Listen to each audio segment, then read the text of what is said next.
La majorité des boutiques Shopify qui font donc du e-commerce sous-performent complètement en SEO. Alors c'est une réalité, je l'ai vu de nombreux cas, que ce soit pour des prospects ou même des clients. Et aujourd'hui, je vais vous expliquer comment est-ce que vous allez pouvoir optimiser concrètement une boutique Shopify aux petits oignons pour pouvoir vraiment avoir un meilleur SEO et surtout avoir plus de ventes. Restez bien jusqu'à la fin de cette vidéo. De 1, parce que vous allez apprendre, je pense, plein de choses sur l'optimisation d'une boutique en ligne, donc sur Shopify. Et de 2, j'ai une petite surprise pour vous que vous pourrez retrouver dans la description. Asseyez-vous confortablement, prenez un petit café, un petit maté, un petit thé vert et laissez un petit like si vous avez aimé la vidéo donc à la fin et n'hésitez pas à me faire un petit coucou dans les commentaires pour pouvoir aider au référencement de cette vidéo.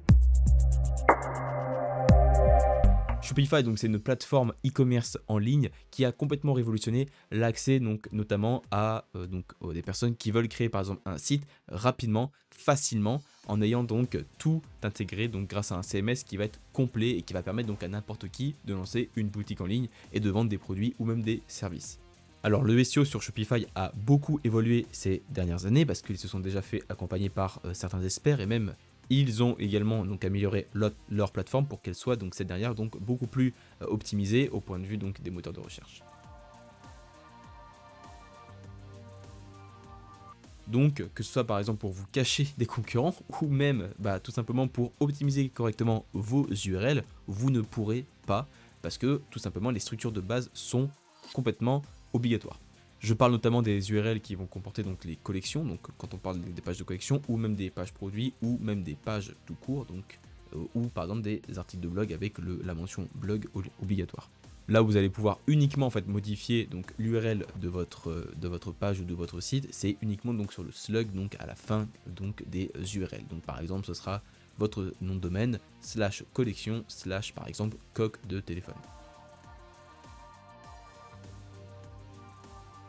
Alors Shopify va vraiment faciliter les redirections, mais la gestion des erreurs 404 peut être complètement complexe, surtout pour des personnes en fait qui ne sont pas forcément adeptes du SEO, et c'est ce qui est complètement normal.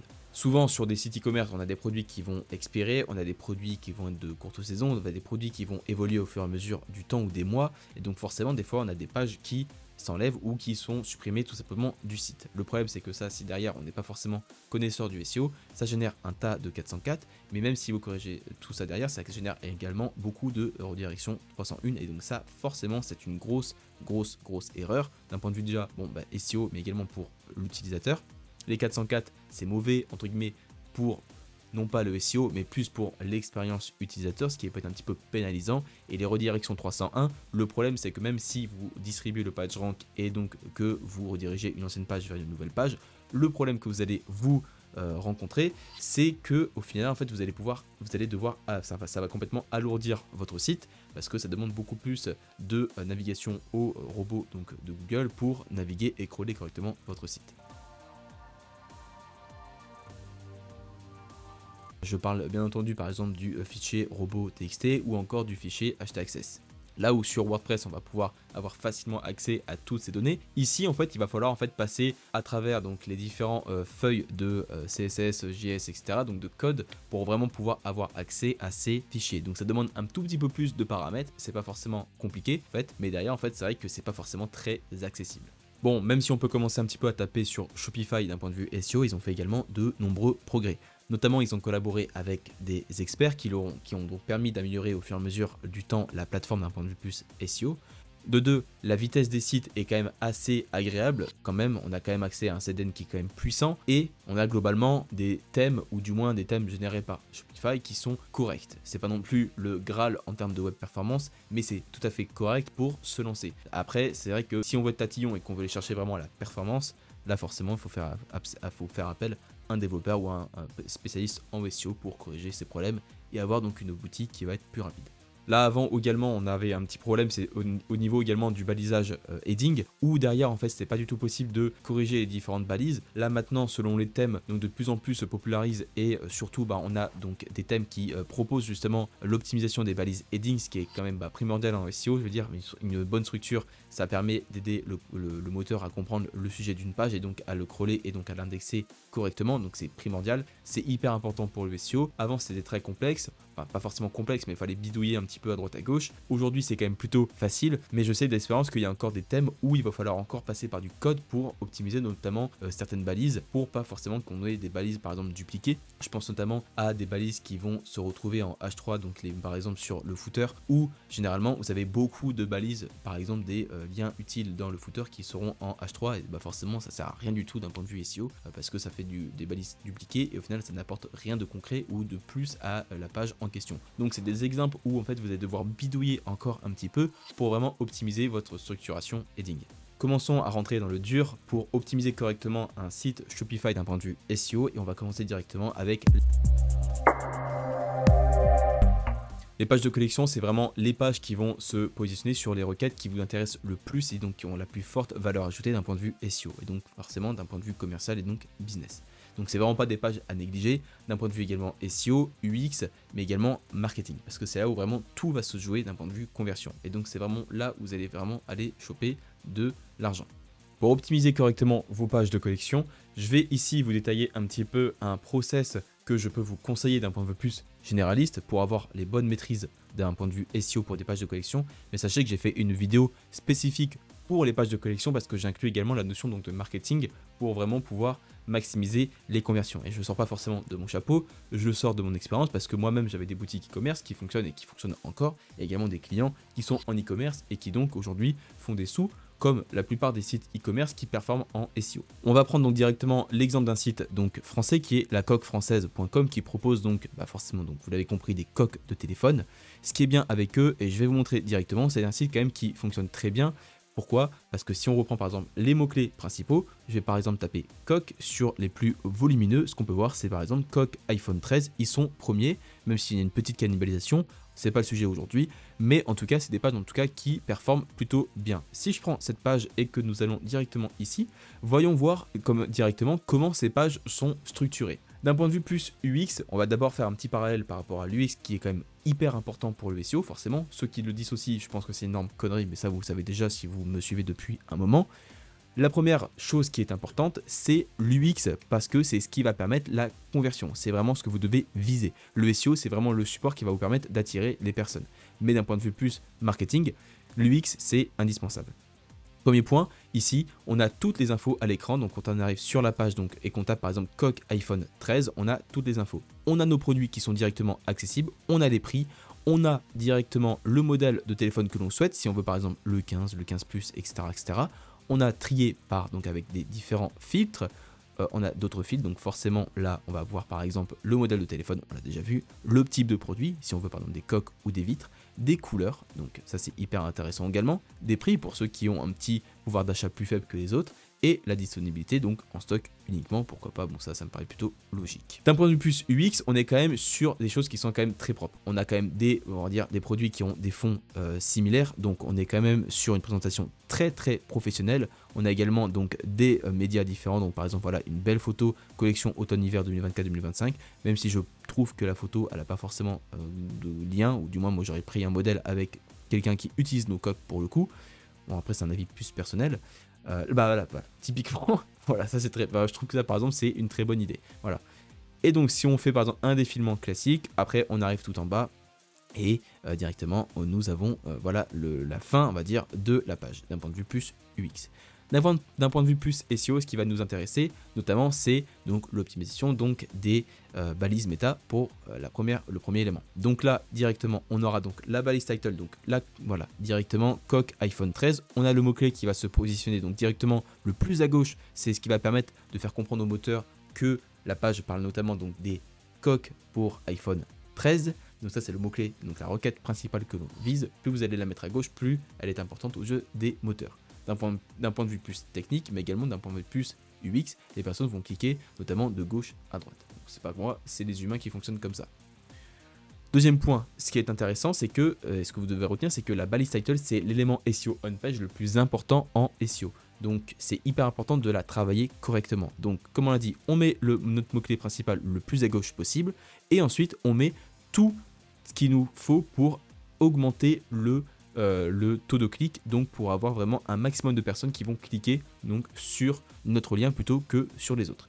Donc clairement, donc là après on va avoir le nom de marque pour potentiellement rassurer, mais également ça va être hyper important également pour le SEO de mettre donc la requête principale plus le nom de marque, c'est hyper intéressant. Ça aide également le moteur à mieux catégoriser notre page et à mieux l'indexer et pourquoi pas donc voilà pour mieux la distribuer.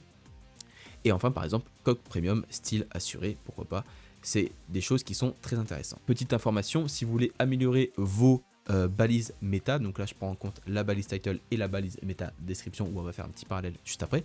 Mais si vous voulez l'optimiser correctement, vous pouvez reprendre votre page si vous avez déjà des résultats en SEO, que vous avez déjà du trafic. Vous allez dans Search Console, vous faites un filtre sur la page de collection en mettant un filtre directement dans Google Search Console. Et ce que vous allez faire, c'est que vous allez cliquer sur CTR pour voir en fait les termes qui attirent le plus de trafic aux yeux donc de vos utilisateurs, donc de ceux qui ont déjà cliqué sur votre lien. Parce que la balise title, en fait, elle va évoluer, mais également vous avez d'autres termes qui vont pouvoir être connexes ou du moins qui vont être plus intéressants par rapport à ce que les gens recherchent réellement. Et ce qui vous génère le plus de trafic, je vous conseille de mettre les termes directement dans la balise méta description et également dans la balise title si possible. Ici, on a la balise méta description qui n'est pas un critère de pertinence, mais par contre qui va aider donc au taux de clic. Donc là, coque iPhone 13 par la coque française, design unique, protection optimale. Voilà, commandez maintenant. Moi, j'aurais mis par exemple un petit appel à l'action plus sympa. Par exemple, s'ils font de la livraison gratuite, bah, autant le mettre dans la description. Je vous le conseille en tout cas. De même, si je mets, ou alors, je ne sais pas s'ils le font, ils mettent livraison offerte dès 59 €. Donc en l'occurrence, c'est pas forcément utile de mettre livraison gratuite. Mais par exemple, vous mettez, je sais pas moi, un petit élément de rassurance.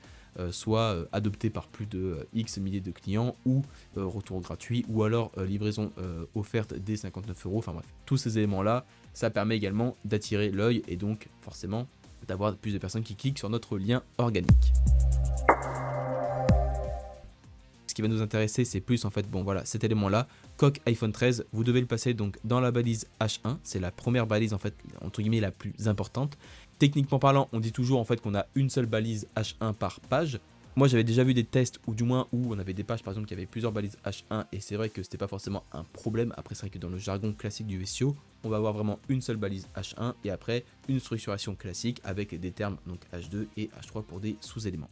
Ça c'est la manière classique de structurer une page.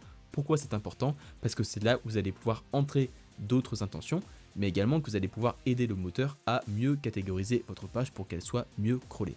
C'est hyper important pour donc aider le moteur à comprendre votre page dans sa profondeur. Donc c'est très important pour le SEO, mais également pour l'utilisateur, donc clairement c'est indispensable. Ici, alors ils ressortent premier sur coque iPhone 13, c'est très bien. Là où je vais aller être un petit peu plus tatillon, c'est que moi j'aurais mis directement les noms des produits ici, donc en balise H2 ou H3, pour vraiment les inclure dans l'attention, donc la structuration heading, pour vraiment avoir plus de poids aux yeux du moteur. Et attention toutefois à ne pas tomber non plus dans la suroptimisation, c'est pas le but. Ce que je pourrais vous conseiller également, mais ça reprend également l'autre vidéo donc j'avais fait pour vraiment structurer correctement et parfaitement une page de collection en e-commerce pour 2024, 2025 et pour plus tard. Mais en tout cas, ce que je peux vous conseiller, c'est de rajouter un petit bout de texte ici textuel au début. Pas forcément besoin de mettre beaucoup de texte, mais du moins en fait ça permet également d'apporter plus de richesse sémantique pour optimiser correctement la page d'un point de vue SEO.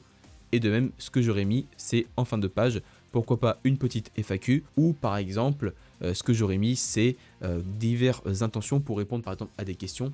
Et quelles sont les questions que nous pourrions mettre? C'est très simple. Si je mets par exemple coque iPhone 13, bah, directement, vous allez avoir un élément qui s'appelle les answer box ici. Donc moi j'aurais mis directement ces éléments pour pouvoir en fait enrichir et répondre à des intentions spécifiques par rapport à l'utilisateur et ce qu'il recherche réellement. Ce que je vous invite à faire également, c'est que si vous avez par exemple diverses requêtes donc qui pourraient être intéressantes, je prends typiquement par exemple l'idée donc la coque iPhone 13 c'est la requête principale. Vous pourriez également, pourquoi pas, créer des sous-catégories. Pourquoi c'est hyper intéressant? Parce que les sous-catégories vont vous permettre, en fait, si vous voulez, de vraiment faire du maillage interne, de distribuer du PageRank vers la page de collection donc, que nous visons, qui est donc coque iPhone 13. Et comment est-ce qu'on fait pour créer donc des pages de sous-catégories?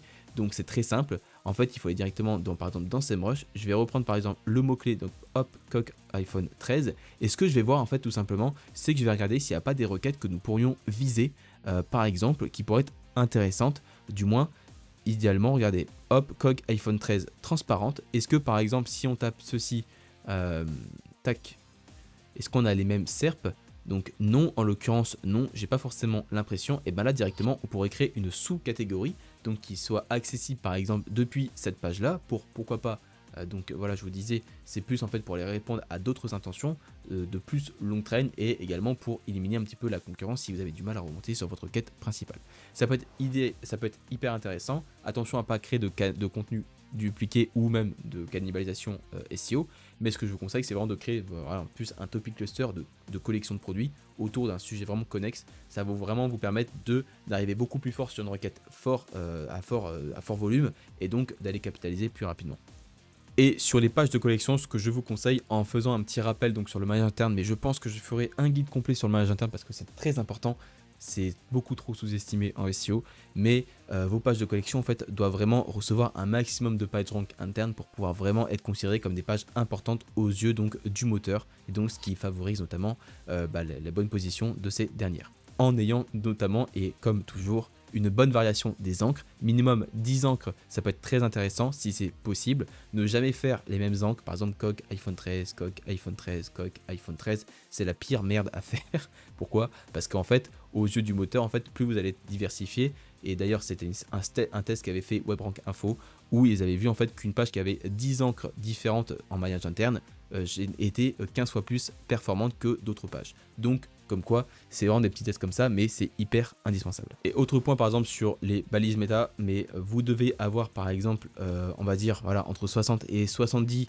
caractères grand max sur, sur vos balises title. Ici on a 78, c'est correct, mais ce qu'il faut c'est pas que ça dépasse parce que sinon sur mobile, vous retirez une partie de la balise, donc ce qui est dommage. Et de même sur la balise métadescription, je vous conseille de pas dépasser 150, 160 caractères, espace compris bien sûr, mais c'est quelque chose qui est plutôt bien optimisé. Donc là, on va parler plus des fiches produits spécifiques en SEO et comment est-ce qu'on va pouvoir en fait directement optimiser par exemple une fiche produit. Vous allez avoir un concept en fait qui va être hyper important, c'est que en SEO, c'est plus intéressant par exemple d'aller chercher des fois des requêtes donc sur des pages de collection, mais derrière c'est plus intéressant quelquefois dans certains cas typiques d'aller chercher par exemple des requêtes sur des fiches produits. L'idée c'est quoi? C'est qu'en fait des fiches produits pour la majorité des sites qui sont en e-commerce, ils ont des noms de produits et des noms de produits ils sont brandés. Le problème c'est que derrière ça va être compliqué d'optimiser le SEO d'une fiche produit parce que déjà de 1, une fiche produit ça peut être retiré très facilement, ça peut changer également en fonction de la saisonnalité, de la disponibilité, etc. Enfin bref, de différents éléments qui sont propres à chaque boîte. Mais en tout cas ce qui est sûr, c'est qu'une fiche produit c'est assez complexe à optimiser d'un point de vue SEO. Je m'entends, mais pour la faire ranker sur un mot-clé principal. Là où c'est intéressant, c'est que si vous avez par exemple des produits qui peuvent être brandés et également optimisés par rapport à une requête spécifique, on va prendre un exemple juste après, là c'est très intéressant. Mais également, ça peut être également une concurrence que vous pourriez faire sur vos pages de collection spécifiques. On va prendre un exemple ensemble. Par exemple, ici, on a donc une coque soft touch noire avec différents modèles, etc. etc.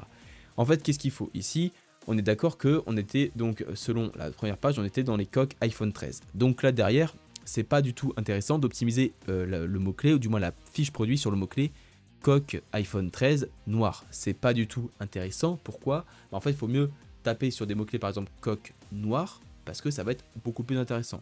Le problème, c'est que sur des coques de téléphone, par exemple, vous pouvez avoir des milliers de coques noires différentes. Et quand vous allez avoir des questions comme ça, où vous allez vous demander, mais est-ce que je dois faire plus une fiche produit ou une page de collection ou une sous-catégorie, je vous conseille de suivre cette méthode. Si par exemple sur une requête spécifique comme coque noire, si vous pensez qu'il faut plusieurs produits en fait pour que le client se décide, je vous conseille de créer une page de collection ou une page de sous-collection. Si par contre vous allez avoir vraiment une requête très spécifique, là en l'occurrence sur les coques de téléphone ça va être très compliqué d'optimiser des fiches produits, d'ailleurs je vais vous montrer des exemples juste après. Mais derrière, par exemple, on pourrait prendre un exemple très clair. Si je prends par exemple le mot-clé anti-cerne stylo, donc je ne sais plus combien de fois il est recherché par mois, mais en tout cas, si vous regardez bien, on a directement Nuvaskin ici qui se positionne et qui donc ont directement leur fiche produit. Vous pouvez le voir juste en bas à gauche où il y a le Slug Products parce que je sais que c'est une boutique Shopify. Bref, en l'occurrence, ici c'est plus intéressant de se positionner. Par contre, c'est vrai que si on était plus sur de l'anti-cerne global, là clairement on va se positionner sur une page de collection parce que les gens, est-ce qu'ils veulent peut-être, je sais pas moi, des stylos, est-ce qu'ils veulent des sérums, est-ce qu'ils veulent des crèmes, est-ce qu'ils veulent des correcteurs? Bref, il y a plein de produits par rapport à l'anti-cerne. Donc c'est vraiment pour vous faire comprendre, on va dire, plus la différence que vous devez vraiment avoir et l'approche spécifique. Si vous pouvez optimiser donc des fiches produits par rapport à des requêtes spécifiques, donc plus de long train et donc vous mêlez donc le branding de votre marque avec donc une optimisation SEO, je vous conseille encore une fois d'avoir toujours donc dans votre page donc directement hop la balise H1 qui reprend le mot-clé principal ici. Donc voilà, donc là ne le prenez pas en compte, mais imaginons que ce soit un mot-clé, on s'en fout, coque noire et qu'on n'ait pas de page de collection. Là on a une seule coque noire sur notre site et on en aura juste une seule toute notre vie sur la boîte. Imaginons, là directement on pourrait optimiser cette page sur le mot-clé coque noire. Donc là forcément on le mettrait directement dans la balise H1. Ici encore une fois on aura tous les éléments marketing, mais ça je vais pas forcément trop rentrer en compte, mais des filtres c'est forcément le bienvenu. Des couleurs forcément ce sera après d'autres produits directement. Donc encore une fois, ça reste encore une autre optimisation. Et également, on va pouvoir avoir après derrière, donc par exemple la description. Donc là, bon là clairement la description est pas du tout ergonomique, elle n'est pas forcément très agréable. On aura la composition, le paiement et la livraison pour plus le marketing est poussé à l'achat, des produits complémentaires, etc. Idem sur donc la balise title, je vous conseille donc toujours encore une fois d'avoir le mot-clé donc principal que vous visez le plus à gauche possible, avec pourquoi pas votre nom de marque, c'est très intéressant, et également donc une balise méta description qui va être optimisée correctement. Je vous conseille également d'ajouter d'autres informations, donc là c'est très bien, par exemple ils ont rajouté donc cet élément, donc une FAQ, donc pour répondre par exemple à différentes questions. Je vous conseille pas forcément entre guillemets si vous avez une requête spécifique et que vous avez par exemple des answer box qui sont en lien avec le mot-clé donc, que vous visez, donc sur la fiche produit, donc sur un mot-clé très spécifique, je vous invite à inclure ces questions dans la FAQ. Mais également, je vous invite à inclure d'autres questions qui vont permettre en fait de reprendre l'intention, du moins le mot-clé que nous visons, pour par exemple répondre à des questions que des clients existants à vous se posent réellement sur des produits. Ça peut être très intéressant également de le mettre en place. Ça peut limiter les freins à l'achat. Pour le marketing, c'est top, mais également pour le SEO, c'est encore mieux parce que ça enrichit votre page. Et sur la structure heading, donc forcément, on sera toujours sur la même logique, mais le H1 aura une seule balise H1 donc sur le mot-clé, donc la requête principale. Ensuite, là, on passe directement en bas, mais pour le coup, c'est pas forcément utile d'avoir d'autres informations en H2. Et par contre, ce que je vous conseille pas forcément, c'est de mettre par exemple voilà le panier ici, donc en H2, c'est pas forcément très intéressant. Newsletter également, pas du tout intéressant de le mettre en H2 pour le coup. Par contre, pour vos produits complémentaires, vous pouvez les mettre en H3 ou en H2, ça dépend, mais également ce sera une intervention plus spécifique donc dans le code de votre thème pour avoir cet élément optimisé. Sur des articles de blog, sur des contenus evergreen ou sur des contenus type bofu, mofu, tofu, bref, tout ce qui va toucher de près de loin du marketing de contenu et donc des contenus SEO. Voyons comment nous pouvons optimiser correctement une page. Là, ça reprend directement des exemples classiques en SEO. En l'occurrence, la coque française n'a pas forcément de blog ou du moins d'espace conseil, ce qui est pour le coup dommage. Donc si vous regardez cette vidéo, écoutez, je vous conseille vraiment d'avoir cette section là parce que des personnes qui se posent des questions par rapport à des coques de téléphone, il y en a des 10 000, et notamment plus de l'information par rapport à plus des appareils, donc des iPhones et compagnie. Ça peut être clairement très intéressant pour aller pourquoi pas chercher plus de clients à long terme. Donc également c'est une stratégie de contenu pour y mettre en place parce que vous avez quand même un site qui quand même performe bien mais qui pourrait également aller plus loin dans le SEO. Sur les contenus informatifs, qu'est-ce que vous devez viser? C'est très simple, ce sont des requêtes, donc comme on dit, plus avec une intention informationnelle. Donc c'est hyper important de retenir ça. Vous allez pouvoir avoir un mélange de requêtes informationnelles avec du commercial.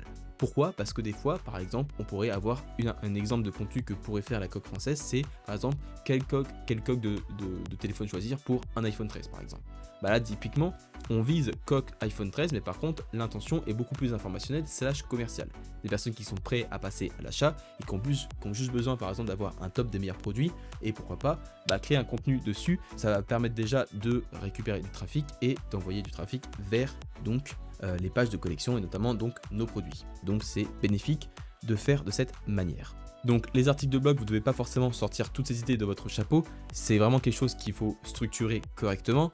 Donc c'est une stratégie complète en fait qu'il faut mener sans forcément en fait vous complexifier la tâche. En fait tout ce que vous devez faire en fait c'est vraiment reprendre par exemple sur vos collections principales. Si vous ne savez pas par où commencer, je vous conseille de reprendre vos collections principales avec les différentes requêtes que vous visez et très clairement en fait d'aller soit en fait rechercher les questions que se posent les personnes par rapport à votre mot-clé principal et d'en créer des pages informationnelles, ou alors vous faites un brainstorming, soit vous utilisez ChatGPT pour trouver des questions par rapport à ça, mais il faut qu'en fait ces contenus soient recherchés déjà de 1 par des personnes et surtout qu'elles aident réellement les personnes pour pouvoir vraiment passer à l'action. Parce qu'il y a trop encore de sites que je vois et que j'accompagne qui créent du contenu comme ça qui leur sortent par la tête et qui ne proposent pas forcément des choses intéressantes ou encore moins des choses qui vont être recherchées. C'est très dommage parce que plus vous allez avoir des pages qui ne génèrent pas de trafic, plus vous allez créer des pages qu'on appelle plus zombies, surtout si la majorité, comme je l'ai vu, ont des sites qui ne sont pas du tout bien optimisés techniquement. C'est une catastrophe d'un point de vue SEO. Donc s'il vous plaît, vraiment faites ce travail d'abord, recherchez vraiment des contenus en lien avec vos requêtes principales pour vraiment créer du contenu autour de ces requêtes et derrière ça va vous permettre vraiment d'aller chercher du trafic et de la conversion. Et après si vous voulez vraiment mettre en place une vraie stratégie, vous pouvez travailler avec moi et je vous mets le lien d'un formulaire dans la description, comme j'ai pu accompagner quelques personnes, donc notamment ou déjà de nombreuses personnes en e-commerce qui sont passées donc de la chaîne YouTube avec mes services, et donc on travaille ensemble notamment pour développer ces sites e-commerce. Donc si vous êtes intéressé, je vous mets le lien dans la description également.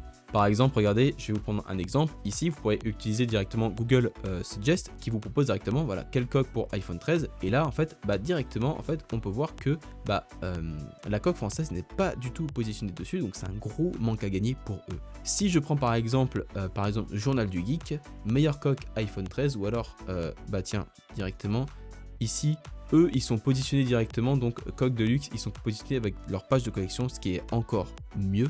Ici, on a shop.appsystem.fr, donc ça c'est également un site Shopify si je me trompe pas, je reconnais les structures à chaque fois, ouais c'est ça, je le reconnais par rapport aux structures d'URL qui sont quasiment pareilles pour tous les sites, donc c'est normal. Et là directement en fait ils proposent leurs produits en question et regardez en fait comment ils ont concrètement créé ça. Là en fait ils vont par exemple choisir la meilleure coque de silicone pour iPhone 13, donc voilà c'est un lien qui est un peu dégueulasse mais pour le coup ça marche plutôt bien. Et là par exemple ils vont renvoyer un lien en fait vers coque iPhone 16 alors qu'on parle d'iPhone 13. Alors en l'occurrence ça peut aider à pousser de nouvelles collections de produits, pourquoi pas. Après moi je pense en fait que c'est plus intéressant de garder quand même une logique sémantique, donc moi je vous recommanderais plus en fait de balancer un lien surtout vers la page de collection donc iPhone 13, ce qui est quand même le cœur en fait de la page. Comment est-ce qu'on structure par exemple une page donc d'un article de blog sur Shopify? On va reprendre également la même logique que tout à l'heure. Commençons par les balises méta. Ici, vous allez avoir la balise title, pardon, pas la balise meta title, ce qui n'existe pas. Ici, on va reprendre par exemple meilleure coque iPhone 13 en silicone. Ne vous prenez pas la tête forcément. Reprenez si vous voulez la question spécifique, mais je vous invite fortement à privilégier donc le CTR, donc pour vraiment attirer le plus possible de personnes sur votre page. Donc là, clairement, la meilleure coque iPhone 13 en silicone, c'est intéressant comme titre de page, du moins comme balise title. Je vous recommande plus de mettre par exemple coque iPhone 13 / top 15 des meilleurs produits en 2024-2025 par exemple. Ça peut être une idée de balise title que vous pourriez utiliser. La balise méta description c'est pareil. Ici on pourrait par exemple le guide complet, le guide de la meilleure coque silicone pour iPhone 13. Bon en soi c'est très bien, il n'y a pas forcément de soucis. Ensuite au niveau de la structuration heading, donc qu'est-ce qu'ils ont? Donc par exemple c'est un article qui est très court et je vais vous montrer un petit peu ce qu'il faut faire et ce qu'il ne faut pas faire. En l'occurrence ici donc on a bien donc la meilleure coque en fait iPhone 13 en silicone, ce qui est dommage parce que ça reprend la balise title, donc il faut vraiment en fait que la balise H1 soit toujours différente de la balise title. C'est hyper important de le faire comme ça parce que la balise title c'est vraiment plus en gars également, donc c'est le sujet de la page / également CTR, et la balise H1 c'est une autre balise que vous devez remplir qui doit pas forcément être la même que la balise title, c'est dommage. Donc moi je mettrai ici la meilleure coque iPhone 13 en silicone et la balise title je mettrai top 15 par exemple des coques iPhone 13 en 2024 par exemple. Ensuite, chaque titre, en fait, vous allez les mettre donc avec un H2 ou un H3. C'est juste en fait pour structurer correctement la page en fait avec des bonnes intentions. Donc là en fait à chaque fois vous mettez ceci, vous mettez de bonnes informations, c'est quand même le plus intéressant. Ce que je vous conseille c'est forcément de mettre du maillage interne vers notamment des pages qui vont être à la fois commerciales et surtout informationnelles. Ici là ou plus sur des pages de collection, je vous conseille pas de faire des liens vers des pages informationnelles. Là les pages informationnelles justement sont là en fait pour pousser les pages commerciales, notamment d'un point de vue SEO, mais également pour entrer donc les personnes dans un tunnel de vente, donc pour favoriser l'achat. Donc c'est primordial. Donc là globalement c'est très bien. Par contre ce que je vous conseille pas de faire c'est ça. Par exemple c'est pour en savoir plus, bah là tout ça c'est pas du tout optimisé en fait.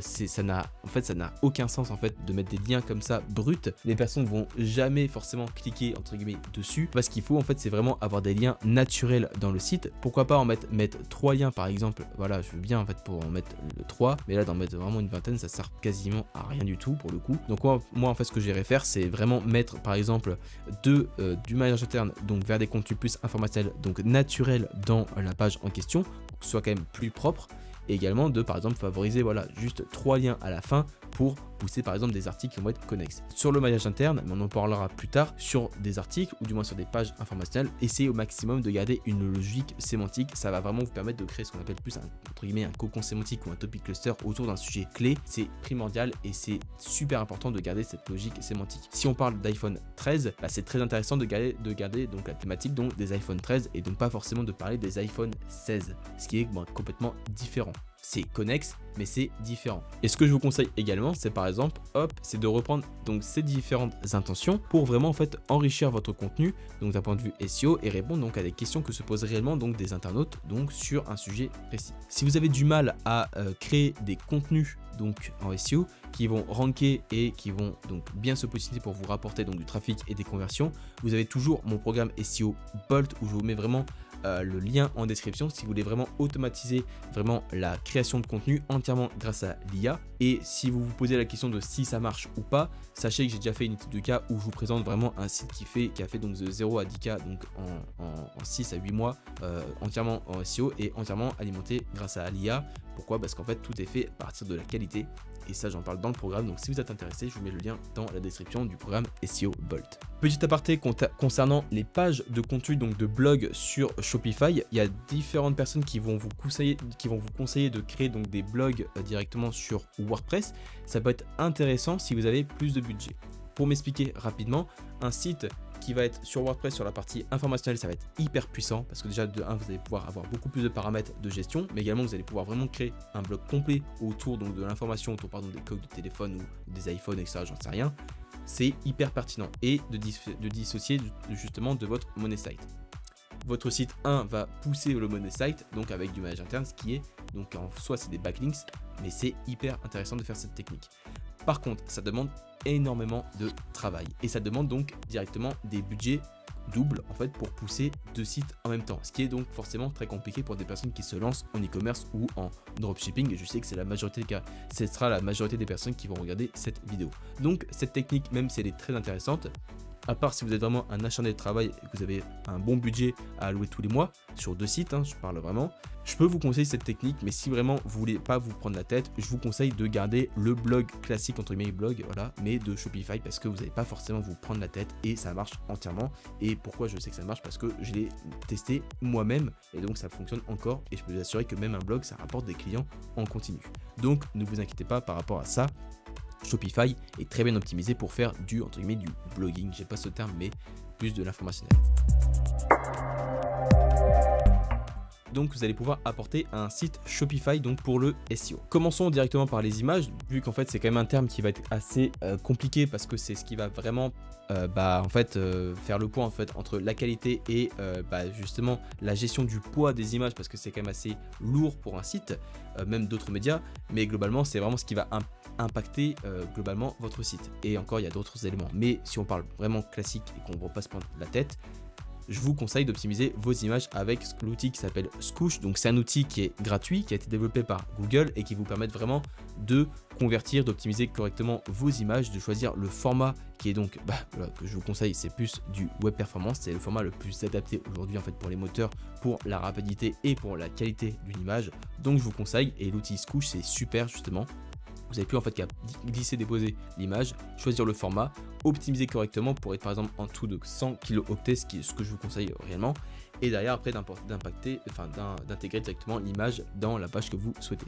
Mais avant d'intégrer directement l'image, je vous conseille d'optimiser vos images, donc en ayant par exemple le nom du fichier optimisé, donc en reprenant par exemple ce que décrit correctement l'image en question. Si vous parlez par exemple de coque pour iPhone 13, vous mettez coque iPhone 13.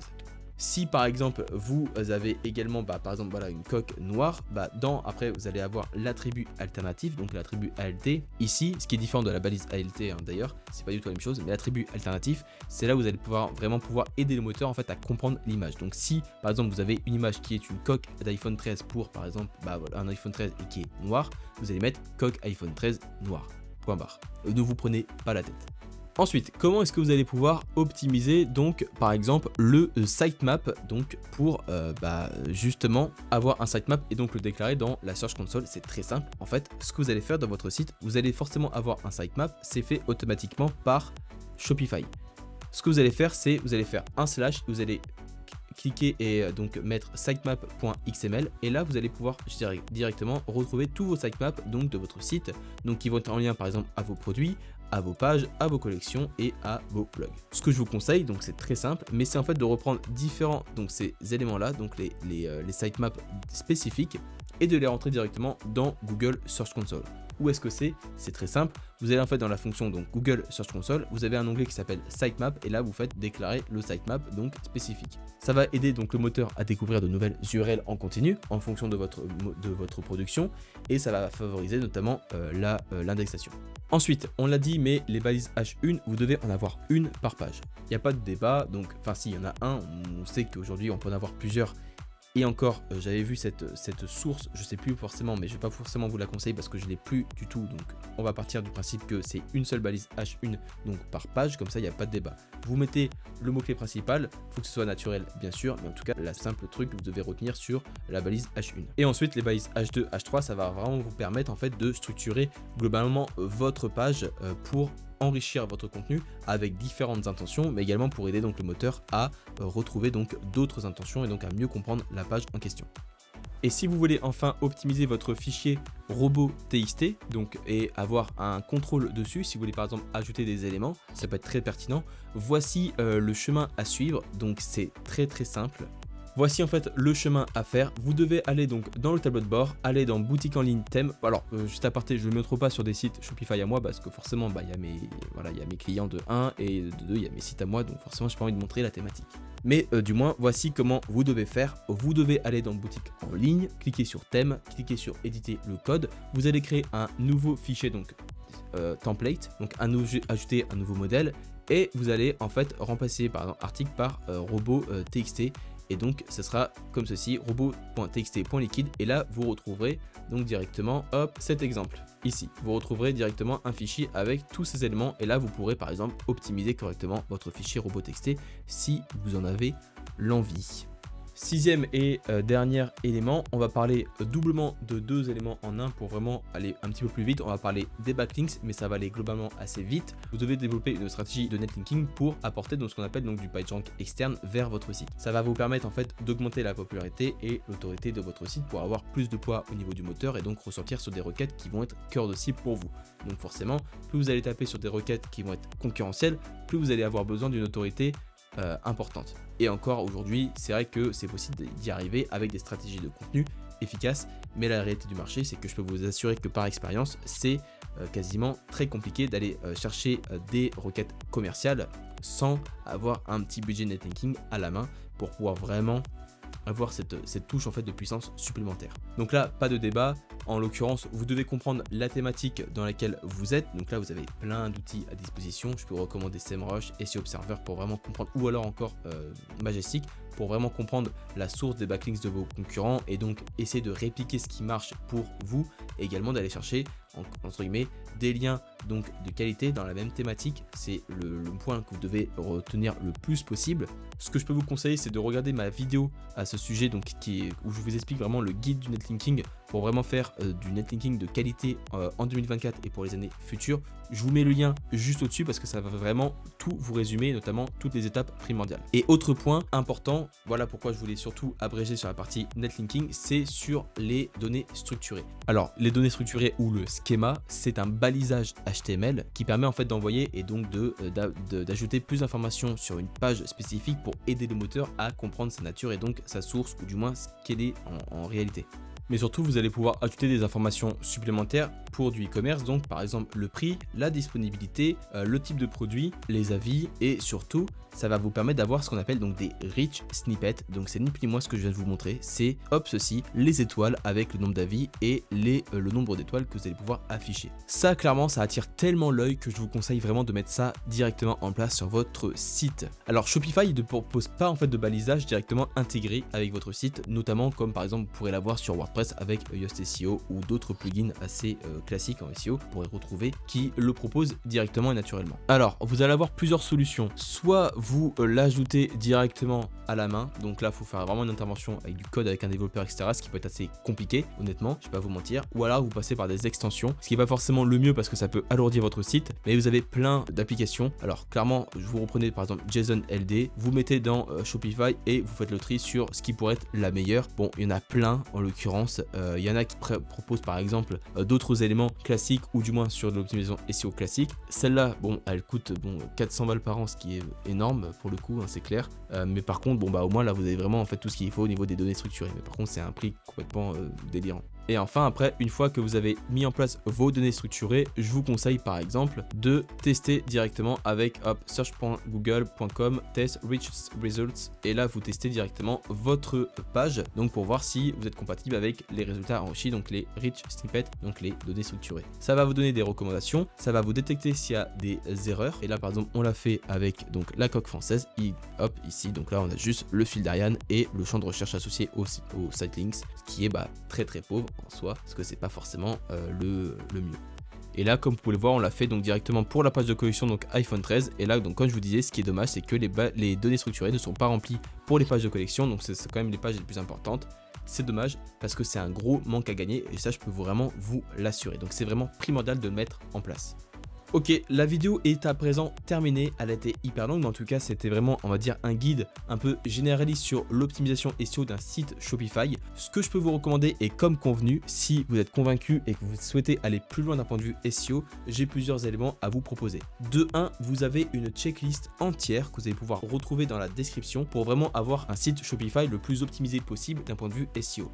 Là on a pris en compte donc l'optimisation des pages de collection, de fiches produits, des articles ou du contenu informationnel et également d'autres détails techniques. Mais bien sûr, si je dois faire tout le truc complet en SEO, ça prendra directement des heures de vidéo, donc forcément c'est pas très intéressant pour vous. C'est pour ça que j'ai créé donc voilà cette checklist SEO donc pour un e-commerce, donc soit sur Shopify, mais bon c'est principalement fait sur Shopify. Donc je vous invite à la télécharger si vous êtes intéressé pour aller plus loin. Deuxième point, si vous voulez donc encore une fois écrire des contenus qui rankent, que ce soit des fiches produits, des pages de collection, des pages informationnelles, trouver des idées de contenu et également aller beaucoup plus loin d'un point de vue SEO avec des techniques avancées et surtout tout automatiser grâce à l'IA, je vous invite à découvrir le programme SEO Bolt et j'en dis pas plus, mais en tout cas sachez que avant je passais 3 heures de rédaction sur une page, maintenant j'en passe plus que moins de 20 minutes et franchement c'est un banger. Et pourtant ça marche entièrement bien en SEO malgré ce que certains gourous ou du moins d'autres spécialistes du SEO peuvent penser par rapport à ça. Je vous mets le lien encore une fois dans la description et également vous avez d'autres infos si vous voulez bosser notamment avec moi, vous avez un lien avec un formulaire etc. Enfin bref, je vous laisse patauger tout ça dans la description. J'espère que la vidéo vous a plu. En tout cas, si vous voulez d'autres vidéos dans ce genre sur le e-commerce, n'hésitez pas à me le faire signaler donc en commentaire en me laissant un petit message, en me faisant un petit coucou, ça m'aiderait beaucoup pour le référencement de cette vidéo. N'hésitez pas à liker, à vous abonner, à partager la vidéo si vous l'avez aimé. Et en attendant, je vous dis à très bientôt et je vous remercie d'avoir visionné cette vidéo jusqu'au bout. Et je vous dis donc à très bientôt pour une prochaine vidéo sur le SEO. C'est Victor, ciao.